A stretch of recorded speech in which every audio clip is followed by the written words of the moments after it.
Welcome to Toolbox of Tomorrow, a podcast created by an orchestra of AI tools, with a human conductor guiding the way. We explore what's new in AI and technology, highlighting the tools that can enhance human capabilities and keep you ahead of the curve. From the latest innovations to emerging trends, it's all powered by artificial intelligence. This podcast is for informational purposes only. The content is generated primarily by AI tools, and we make no guarantees regarding the accuracy or completeness of the information. Please consult a professional before making any decisions based on this content. The creators are not liable for any actions taken as a result of listening. Listener discretion is advised.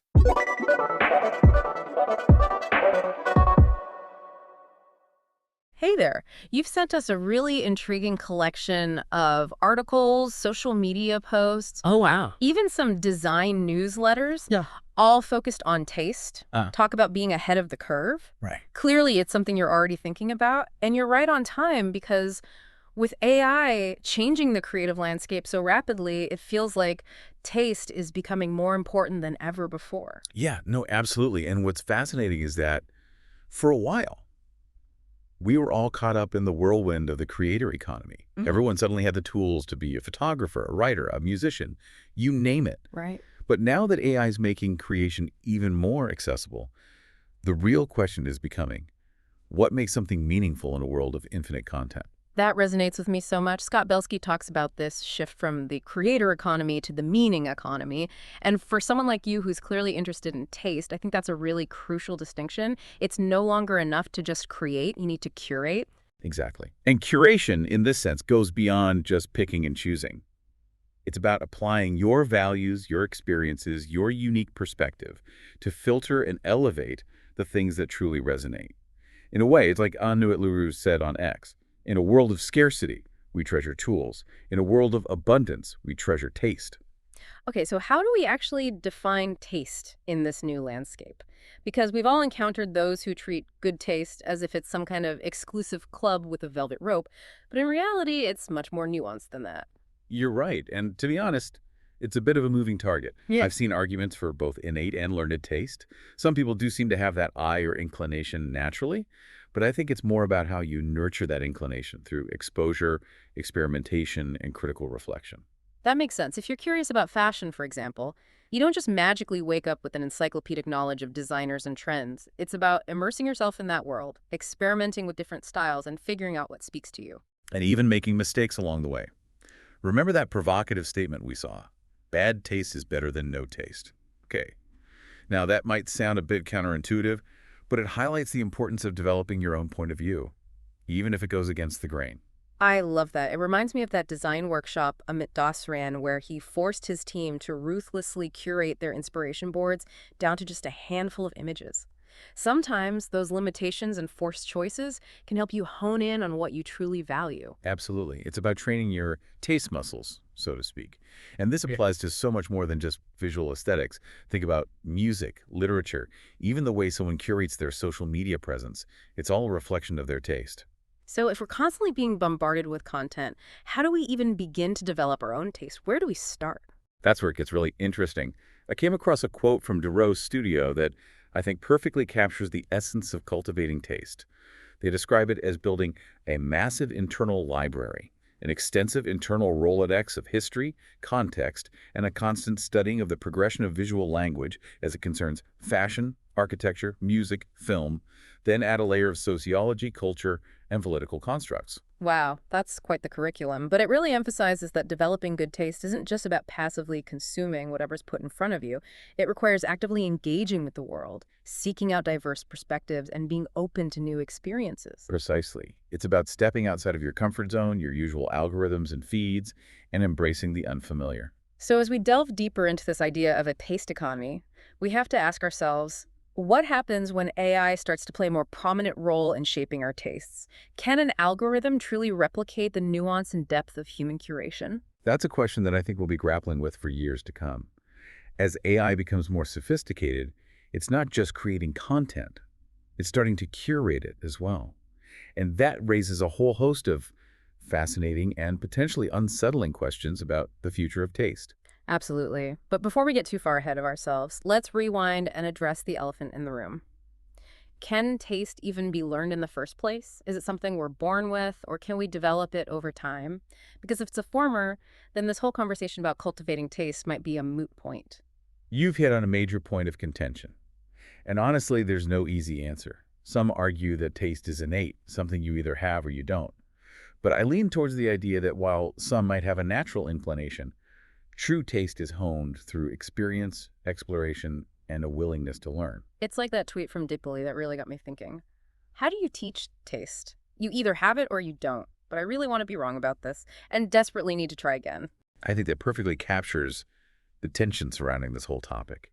And, it's that desperation to be wrong, that desire to believe that taste can be cultivated, that gives me hope. Because if we resign ourselves to the idea that it's an innate quality, then we risk perpetuating a system where taste becomes just another tool for exclusion. It becomes a way of saying you either have it or you don't. And Right. unfortunately, it often comes with a whole lot of baggage related to privilege, access, and upbringing. But if we approach taste as something that can be developed, something we can actively work towards, then it becomes much more inclusive and empowering. Exactly. It becomes less about judging and more about understanding. And that shift in perspective, I think, is crucial as we navigate this increasingly complex relationship between technology, creativity, and the very essence of what it means to have good taste. Yeah, I couldn't agree more. And this brings us to a crucial point about taste that we saw in some of the sources. It's not about following some rigid set of rules or aspiring to some universally agreed upon standard. It's about understanding what resonates with you and being able to articulate why. Yes, and that's where I think the real power of taste lies. It's not just about what you like, but about being able to connect the dots, draw comparisons, and articulate your preferences in a way that invites others into your world. It's like the difference between simply saying, I like this painting, Mhm. and being able to explain. This artist's use of light and shadow reminds me of Caravaggio, but with a modern twist that speaks to our current anxieties about technology. That's such a great example, and it highlights something we've been circling around this whole time, that taste is becoming a form of currency in itself. In a world saturated with content, the ability to sift through the noise, identify quality, and curate meaningful experiences for yourself and others is incredibly valuable. Exactly. We're seeing this play out in so many industries now. It's no longer enough for a tech product to just function well.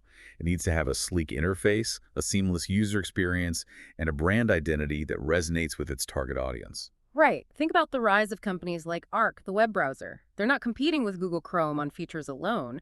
They're offering a completely different aesthetic experience, appealing to users who value design and want their digital tools to reflect their personal style. And it extends far beyond a tech world, too. Right. Look at the fashion industry, for example. The most successful brands aren't just selling clothes anymore. They're selling a lifestyle, an aspirational identity, a carefully curated world that their customers want to be a part of. It's like that quote about taste eating Silicon Valley that someone shared. Even traditionally unsexy industries are realizing that aesthetics and design are no longer just an afterthought. They're essential for survival in a world where consumers have more choices than ever before. Absolutely. And this is where Daisy Aliotto's work with Dirt Media becomes so fascinating. She's actively building a media company based on this idea of the taste economy, embracing niche interests, community curation, and the power of authentic recommendations over algorithmic feeds. Okay, tell me more about this because that sounds right up our listeners' alley. How does Dirt Media actually work in practice? It's actually quite brilliant. They have a network of curated newsletters and online communities focused on incredibly specific interests.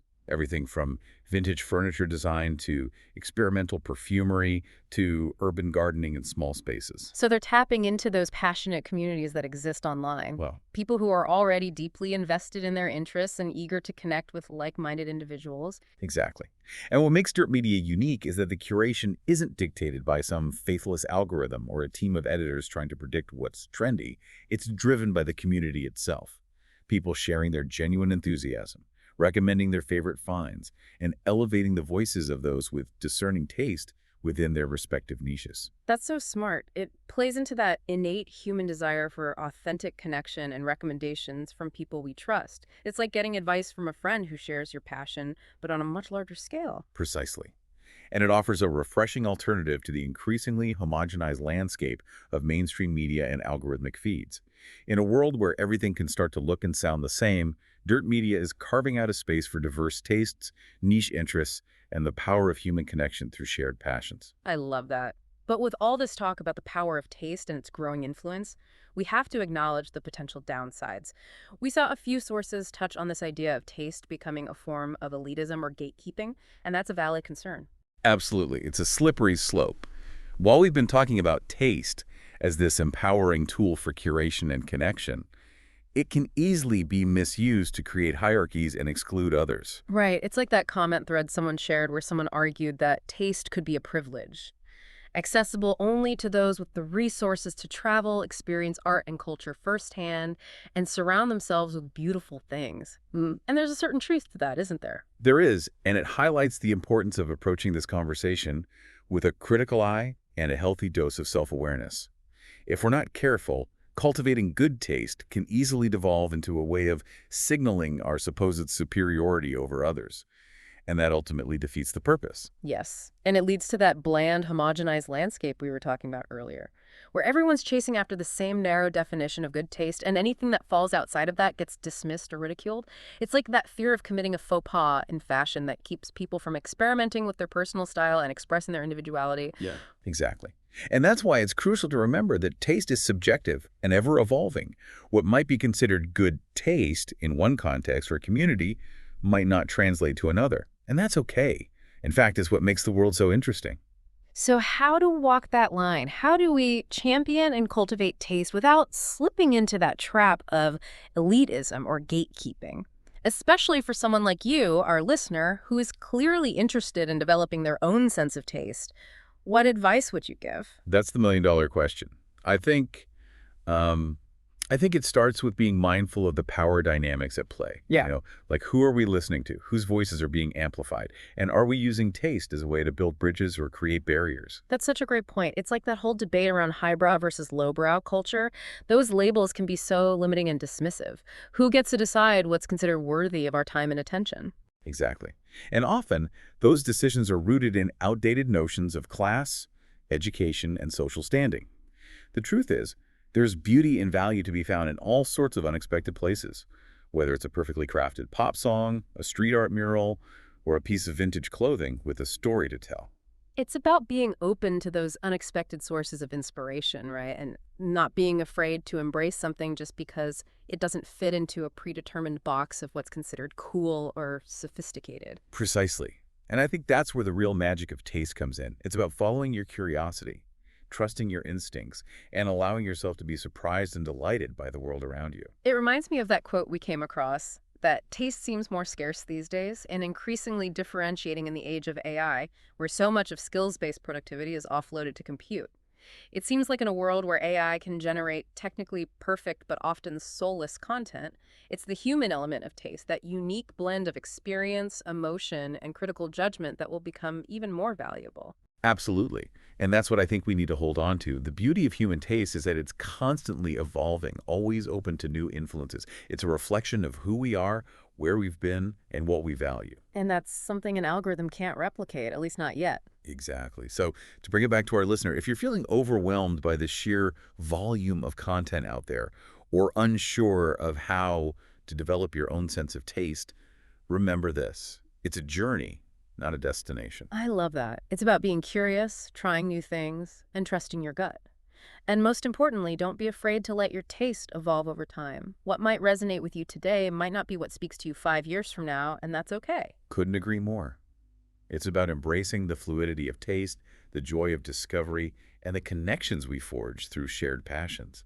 And who knows, maybe one day we'll have AI companions on that journey, helping us to navigate the ever-expanding universe of creativity and taste with even greater curiosity and wonder. What a thought-provoking way to end this deep dive. To our listener, we hope this exploration has sparked your curiosity and given you some new perspectives to consider as you continue to cultivate your own unique and ever-evolving sense of taste. Until next time.